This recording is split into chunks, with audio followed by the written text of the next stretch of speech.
Sir sir car ఆపండి sir. ఏమైందండి? గుడి సార్. మనం వెళ్తున్న పని సక్సెస్ కావాలని, బాక్స్ త్వరగా దొరకాలని దేవుడికి దండం పెట్టుకుని వెళ్దాం సార్. ఇక్కడ మనం గుడులు సత్రాలంటూ టైం వేస్ట్ చేస్తే అక్కడ బెనర్జీ గాడు ఆ బాక్స్ తీసుకెళ్లి తీవ్రవాదులకు ఇస్తాడు. ఆ తర్వాత అంకుల్ జైలుకి వెళ్లాల్సి వస్తుంది. అలాంటి ప్రమాదం జరగకుండా ఆపమని దేవుణ్ణి అడుగుదాం.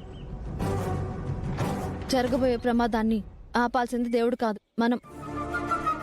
మానవ ప్రయత్నానికి దైవం కూడా తోడయ్యి సాయం చెయ్యాలి అంటారు కదా అదితి. అసలు గుళ్ళోకి రావడం నీకు ఇష్టం లేకపోతే కారులోనే ఉండు, మేము వెళ్ళొస్తాం. పదండి మీరా గారు.